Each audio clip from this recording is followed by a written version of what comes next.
दोस्तों,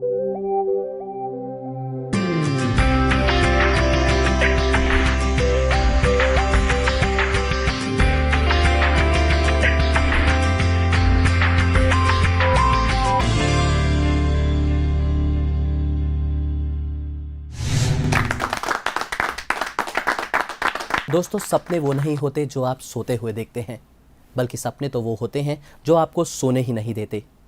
हमारे इस खास प्रोग्राम सक्सेस स्पीक्स में हमेशा हमारा यही प्रयास रहता है कि आपको उन शख्सियतों से मिलवाएं जो न सिर्फ ये सपने देखते हैं बल्कि उन्हें पूरा करने का दम भी रखते हैं।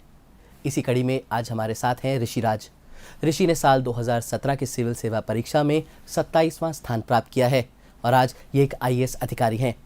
इसके अलावा हमारे साथ स्टूडियो में मौजूद हैं देश के जाने माने IAS एक्सपर्ट AK मिश्रा और देश के कोने कोने से आए वो छात्र जो हमारे दोनों मेहमानों से सफलता के गुरुपंत्र पाना चाहते हैं। आइए शुरुआत करते हैं आज के हमारे सक्सेस स्पीक्स की। आप दोनों का बहुत बहुत स्वागत है। आइए अब नज़र डालते हैं ऋषिराज के निजी जीवन के कुछ पलों पर इस एक छोटे से AV के जरिए।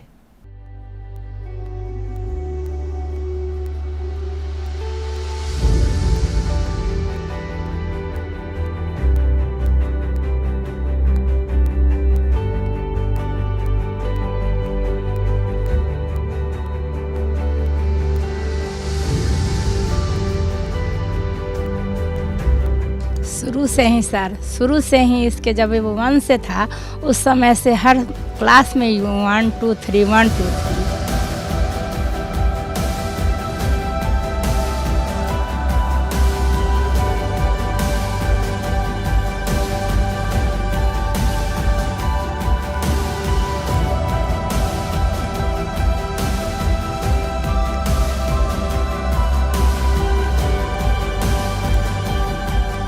छोटा वाला बच्चा जो है तो मेरा सुन लिया कि पापा मम्मी से कह रहे हैं कि पापा रिजल्ट आज आएगी, उम्मीद है। तो इतने में वो गया कहीं से फेसबुक खोल करके और फर्स्ट पेज जो होता है सर वो निकाल करके लाया और चिल्लाते हुए आया कि पापा भैया का तो 27th रैंक आ गया।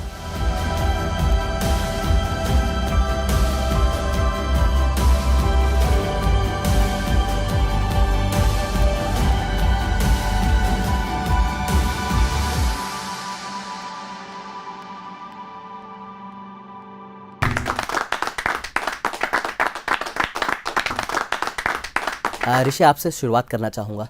तो सबसे पहले बहुत बहुत बधाई। Thank you. अगर आप हमारे साथ बांट सके कि कैसा अनुभव था जब पहली बार ये खबर मिली कि आपका 27वां रैंक आया है। दरअसल ये खबर जो थी वो पहले तो भाई ने फेसबुक पे एक पिक देखी थी, उसके हिसाब से थी। उसके बाद जब मेरे को फ़ोन आने लग गए, दोस्तों के मिस कॉल आ गए, मैंने फ़ोन उठाया, 9 मिस कॉल थे। दोस्त बोल रहा है कि तुम्हारा तो 27 रैंक आ गया, बधाई हो। मुझे लगा कि मेरे कॉलेज के दोस्त मेरे साथ मजाक कर रहे हैं। तो मैंने UPSC के साइट पे गया, उससे डाउनलोड की रिज़ल्ट को 4 बार मैंने पहले रोल नंबर मिलाया अपना, फिर मुझे लगा हाँ अब मेरा हो गया फाइनली। तब लगा कि हाँ चलो इस साइकिल से हम बाहर निकले और इतनी मेहनत का हमें रिवॉर्ड मिला है। क्या जब शुरुआत की थी, जब सोचा था कि IAS की परीक्षा देनी है, तब क्या सोचा था कि किस तरह से इसको ले रहे थे कि आपका हो जाएगा पहले अटेम्प्ट में, दूसरे अटेम्प्ट में, क्या स्ट्रैटेजी रही थी तब? दरअसल ऐसा है कि बचपन से ही मैंने जो एग्ज़ाम दिया है वो मैंने फर्स्ट अटेम्प्ट में ही निकाला है। तो मतलब मैंने कभी फेलियर नहीं देखा था। तो मेरे पे इतना विश्वास था मुझे कि मैं अगर दूंगा, मैं अपना 100% डेडिकेशन दूंगा तो मेरा फर्स्ट अटेम्प्ट में होना ही है। लेकिन पिछले साल जब मैंने दिया तो फर्स्ट अटेम्प्ट में मैं इंटरव्यू राउंड तक पहुंचा, लेकिन उसमें मेरा नहीं हुआ। वो मेरी लाइफ की सबसे बड़ी और सबसे पहली फेलियर थी। तो एक नया एक्सपीरियंस मुझे मिला कि मैं फेलियर को कैसे हैंडल कर सकता हूँ, और वो मुझे लगता है कि इस बार की प्रिपरेशन में मुझे काफ़ी मदद मिली और मेरा सेकेंड अटेम्प्ट मेरा लास्ट अटेम्प्ट बन गया। ऋषिराज ने बताया कि बचपन से कभी फेलियर नहीं देखा था और देश की सर्वोच्च परीक्षा है, तो कोई ऐसा नहीं है कि बहुत गलत है कि पहली बार में नहीं हो पाए, हालांकि इंटरव्यू तक पहुँचे। पर ये क्या संदेश देता है, क्या बताता है इस पेपर की नेचर के बारे में, इस परीक्षा के बारे में? बेसिकली ये सिविल सर्विस एग्जामिनेशन को कहते हैं एक बहुत ग्रेट लेवलर है कि कैंडिडेट जो है वो डाइवर्स बैकग्राउंड से आते हैं। कोई टॉपर है, कोई एवरेज कैंडिडेट है, गांव से आता है, कोई शहर से आता है। तो एक बहुत बड़ा झटका लगता है कई बार लोगों को कि ये कैसे हो गया। खास करके मेरा अनुभव रहा है, बहुत अच्छे अच्छे टॉपर्स यूनिवर्सिटी में आए हैं, गोल्ड मेडलिस्ट हैं, इंजीनियरिंग सबसे करके आए हैं। तो उनके दिमाग में कई बार होता है कि कोई खास बात नहीं, इसको हम कर लेंगे। तो उस मामले में ऋषिराज तो इंटरव्यू तक पहुंच गए, लेकिन कई लोगों का प्री नहीं होता, और कई बार एक नहीं, दो तीन तीन बार नहीं होते। तो उसके बाद एक बहुत कई लोग अचानक जो है एक झटका लगता है, इंसान टूटता है कि ये कैसे हो गया। बिल्कुल। सो ऋषि, बचपन की तरफ थोड़ा चलते हैं। किस तरह का बचपन था, कैसा माहौल था घर में, कैसे परवरिश हुई आपकी? जी, मेरी परवरिश तो सिंगरौली मध्य प्रदेश में हुई है। सिंगरौली एक बहुत ही रिमोट इलाका है और वहाँ पे मेरी शुरुआत की पढ़ाई डीपॉल स्कूल में हुई है विंध्यनगर में, और 10th और 12th की परीक्षा मैंने डीपीएस विंध्यनगर से दी है। और ये ईश्वर की कृपा थी कि और मेरी मेहनत थी कि मैं हमेशा ही मेधावी शुरू से ही रहा। और बाकी फिर जब मैंने ग्रेजुएशन किया तो उसमें भी मैंने आईआईटी से ग्रेजुएशन किया, आईआईएसएम धनबाद से, तो वहाँ पे भी मैं गोल्ड मेडलिस्ट था।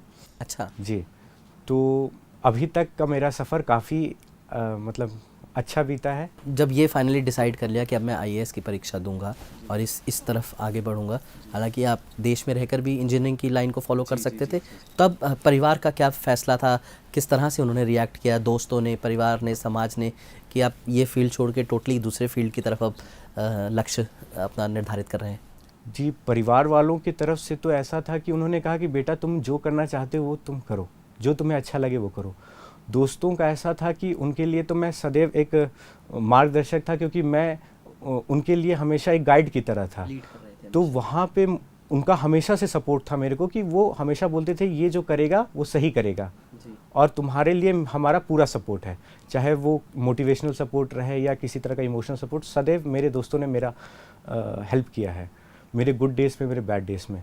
और जहाँ तक की बात हुई ये एडमिनिस्ट्रेशन चूज़ करने की, suddenly from engineering to administration, तो मैंने हमेशा ये सोचा है कि एक ग्रुप होता है, उसमें कुछ एडमिनिस्ट्रेटर होते हैं तो कुछ इंजीनियर होते हैं जो देश की एनर्जी इंफ्रास्ट्रक्चर को देखते हैं। तो अगर मैं इंजीनियर ना बन सका तो उस ग्रुप का मैं एडमिनिस्ट्रेटर क्यों ना बन जाऊँ। तो ये सोच और लीडरशिप क्वालिटी बचपन से ही थी। तो कौन सी ऐसी क्वालिटीज़ हैं सर जो आपको एक एडमिनिस्ट्रेटर बनाती हैं, चाहे आप ये परीक्षा दें या ना दें, पर एक लीडरशिप क्वालिटीज़, ऐसी कौन सी क्वालिटीज़ आपके अंदर होनी चाहिए as a human being to be successful? किसी भी फील्ड में सक्सेसफुल होने के लिए या लीड करने के लिए, एक्सेल करने के लिए कुछ कॉमन क्वालिटीज़ होती हैं। जी, ये है कि सबसे पहले कि आप अपने पास एक लक्ष्य बनाते हैं, आपके पास एक बड़ा लक्ष्य करने की भी आपके पास वो काबिलियत है, कॉन्फिडेंस है, और फिर आप जो है उसको बहुत पॉजिटिव माइंड से लेते हैं।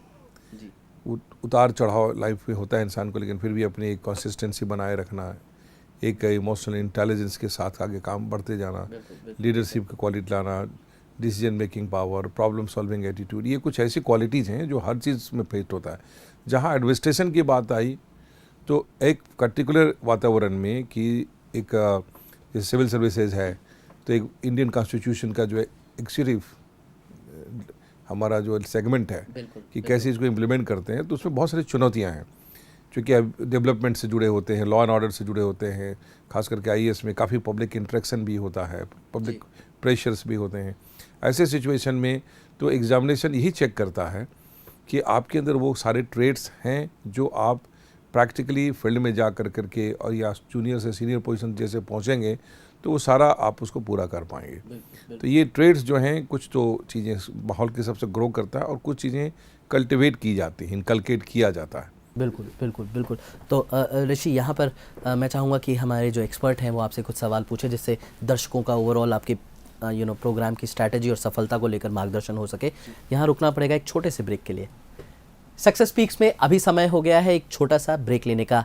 ब्रेक के बाद भी ऋषिराज के साथ हमारी ये बातचीत जारी रहेगी, आप कहीं जाइएगा नहीं।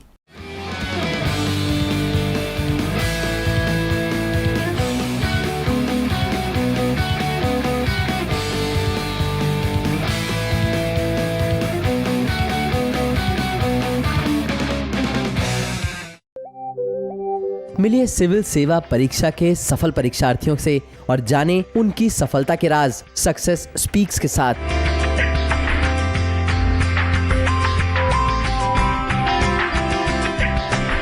हर मंगलवार सुबह 9 बजे डीडी नेशनल पर।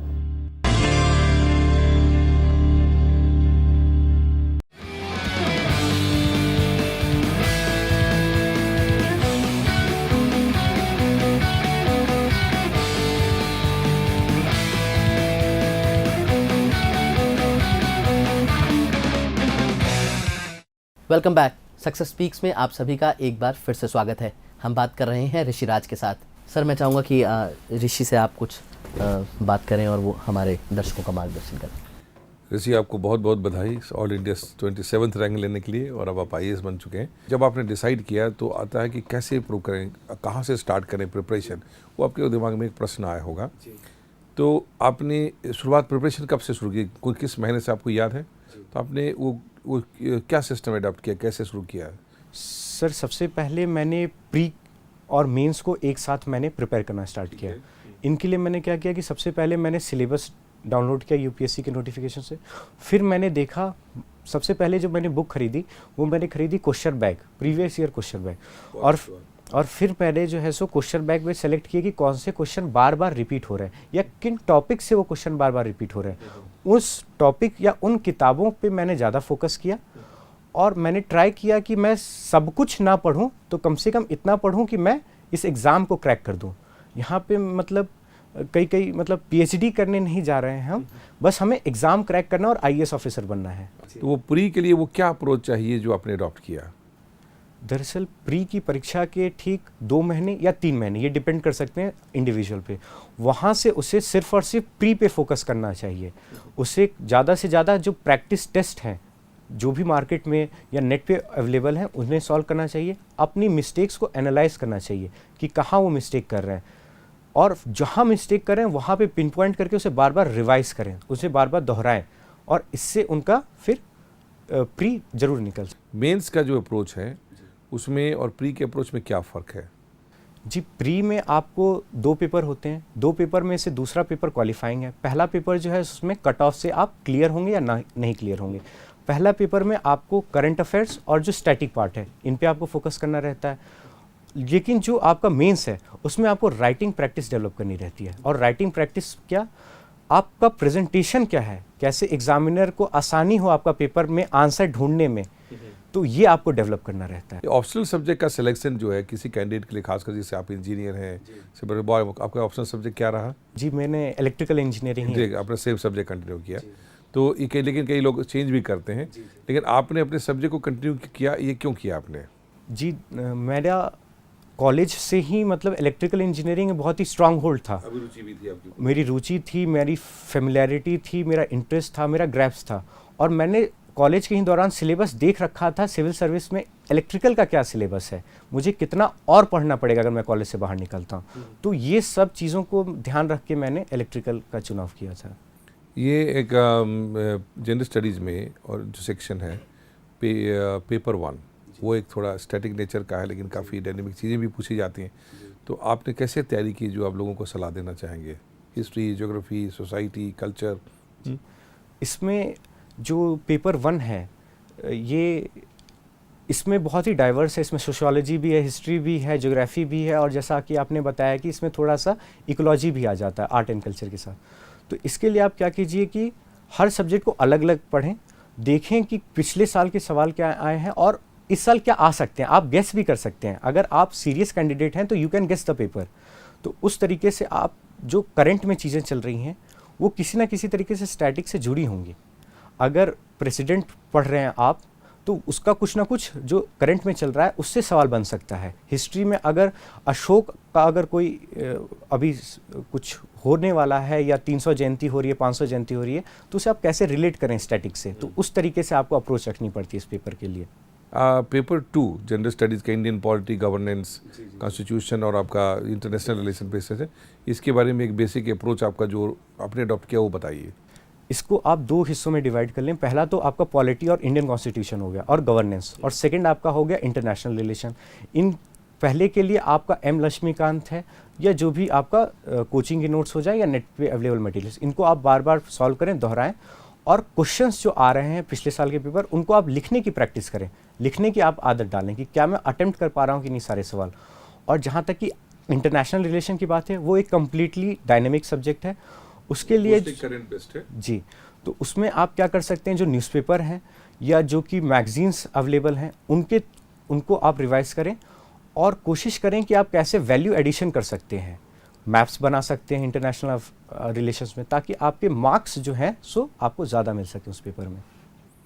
पेपर 3 साइंस आप तो साइंस टेक्नोलॉजी आपके लिए भी रहा होगा, स्टूडेंट रहे हैं, लेकिन फिर भी जो जनरल हैं या हिंदी मीडियम के बच्चे जिनके लिए प्रॉब्लम होती है, कुछ आप ऐसी सलाह दें जो साइंस टेक, इकोनॉमी, डिजास्टर इनके ऊपर में अच्छा कर सकें, वो क्या बताएंगे? शुरुआत करते हैं साइंस एंड टेक से। सो साइंस एंड टेक के में लोगों को पता नहीं रहता है कि क्या पढ़ें, लेकिन वहाँ सिलेबस में लिख रखा है कि आपसे ये स्पेस के बारे में पूछा जाएगा, न्यूक्लियर या एनर्जी सेक्टर के बारे में पूछा जाएगा, और आप देखिए कि वही सवाल ही आते हैं, कुछ कहीं से भी उठा के सवाल नहीं पूछ दिए जाते हैं, जैसा कि बच्चों में डर बना रहता है। तो आप सीमित रहें, अपने रिसोर्सेज को आप मिनिमाइज़ करें, और सबसे पहले तो आप पता कर लें कि आपको क्या नहीं पढ़ना है, तो इस हिसाब से आप उसकी तैयारी करें। जहाँ तक की बात रही इकोनॉमी की, तो वो भी एक काफ़ी करंट बेस्ड सब्जेक्ट है, तो उसमें आप देखते रहें कि जो भी हैपनिंग्स हो रही हैं, चाहे वो डीमोनेटाइजेशन हो, चाहे FDI का मसला हो, तो उसमें आपकी क्या राय है, आपने क्या व्यू पॉइंट है, थोड़ा ओपिनियन बेस्ड सवाल ज़्यादा आते हैं, उस पर फोकस, उस पर उसको आप डेवलप करें अपना ओपिनियन। एथिक्स, इंटीग्रिटी, एप्टीट्यूड जो 4th पेपर है, उसका ओवरऑल नेचर आपके हिसाब से क्या है? मुझे ऐसा लगता है कि ये पेपर टेस्ट करता है कि चलिए आपके पास तो नॉलेज आपने जो दिखा दी वो दिखा दी फर्स्ट 1 पेपर 2 पेपर 3 में, अब क्या आपके अंदर वो एथिकल क्वालिटी है कि नहीं, आप एडमिनिस्ट्रेटर बन सकते हैं कि नहीं, आपके पास केस स्टडी एक बहुत इंपॉर्टेंट टॉपिक है, उसमें आप डिसीजन ले सकते हैं कि नहीं, डायलेमा में अगर आप फंसते हैं तो क्या आप क्विक डिसीजन मेक कर सकते हैं कि नहीं। तो बेसिकली ये टेस्ट करता है कि क्या आप में वो एडमिनिस्ट्रेशन की हाँ वो क्वालिटी है कि नहीं।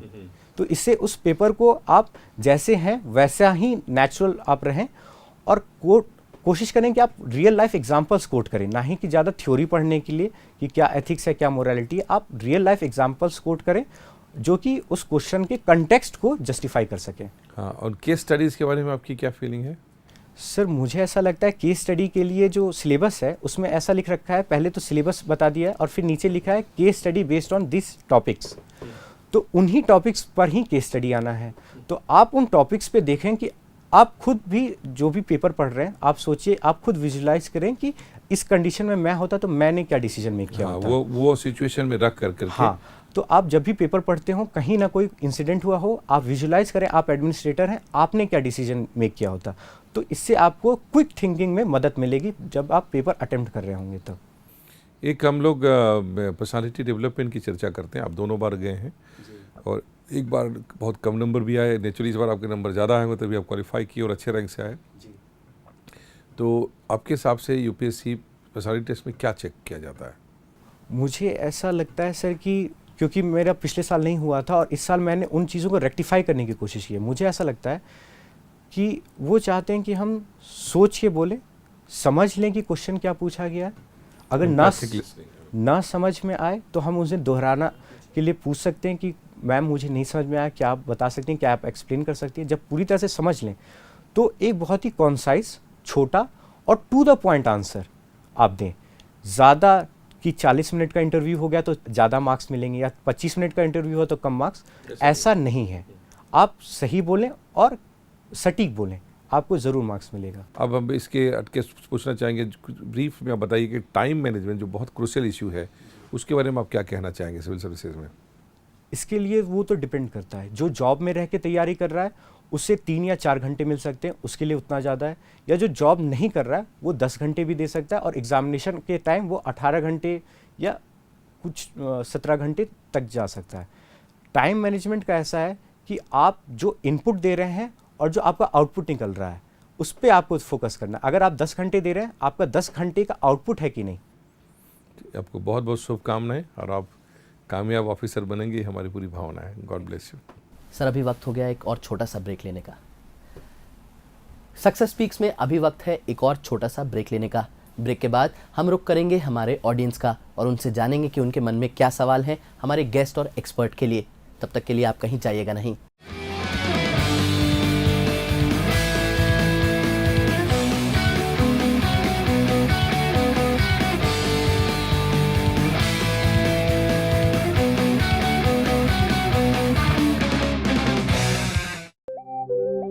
मिलिए सिविल सेवा परीक्षा के सफल परीक्षार्थियों से और जानें उनकी सफलता के राज सक्सेस स्पीक्स के साथ।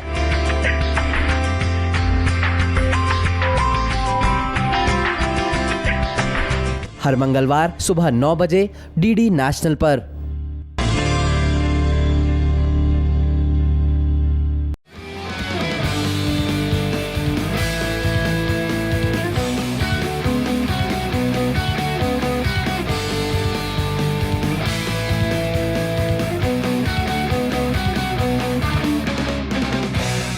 Welcome back. आइए अब अपने ऑडियंस का रुख करते हैं और उनसे जानते हैं कि उनके मन में क्या क्या सवाल हैं।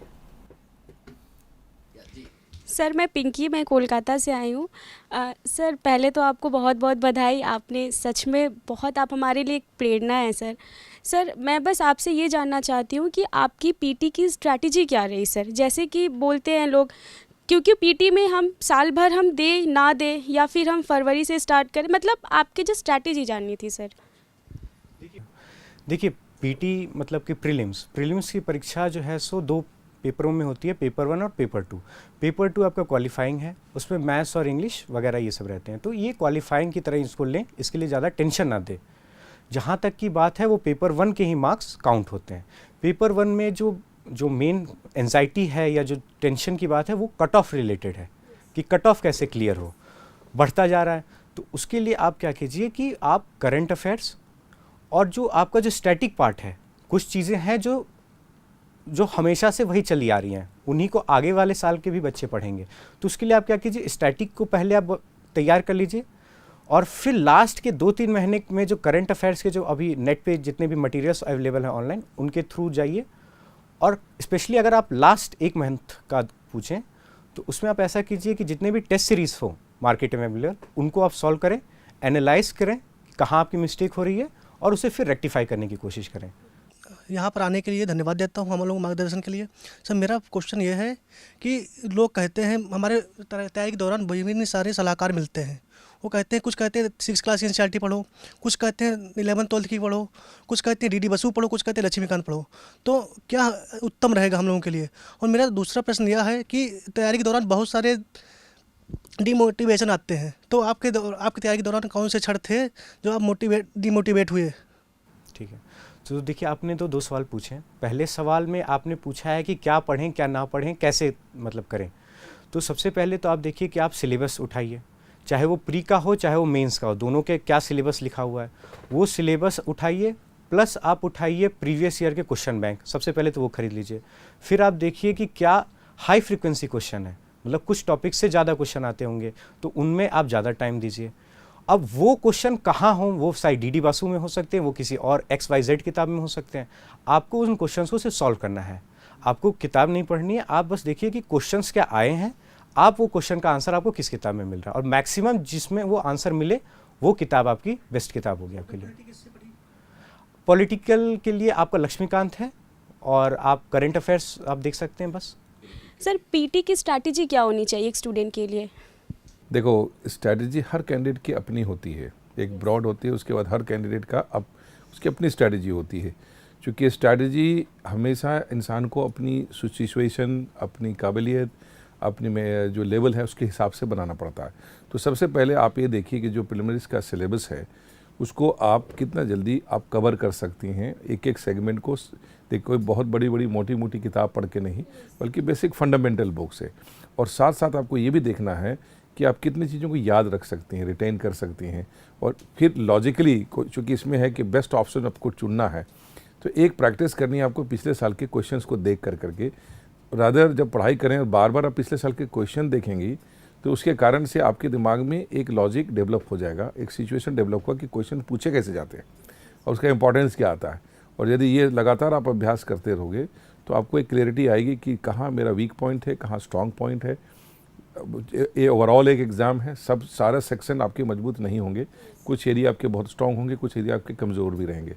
तो जहाँ एक कमज़ोर पॉइंट है वहाँ को एक बेसिक मेंटेन जरूर होना चाहिए कि एवरेज मार्क्स में ज़रूर आएँ। और जो एरिया आपको ज़्यादा मन लगता है उतना स्ट्रॉन्ग करें कि उसमें से 99-100 क्वेश्चन करेक्ट करें, ऐसा करके रहें। ठीक है। Thank you sir. ऋषि, आपका बहुत बहुत शुक्रिया, आप स्टूडियो में आए और अपना कीमती समय हमारे लिए निकाला और हमारे दर्शकों का मार्गदर्शन किया। बहुत बहुत शुक्रिया। थैंक यू सर, आपका भी बहुत बहुत शुक्रिया हमारे साथ इतने सारे इन्फॉर्मेशन को साझा करने के लिए और हमारे दर्शकों का मार्गदर्शन करने के लिए। Thank you. ये था आज का हमारा सक्सेस स्पीक्स। उम्मीद करता हूँ आज का हमारा ये शो आपको बहुत पसंद आया होगा। अगले हफ्ते आज ही के दिन आपसे होगी फिर मुलाकात सफलता की एक और बिल्कुल नई कहानी के साथ। तब तक के लिए नमस्कार, गुड बाय।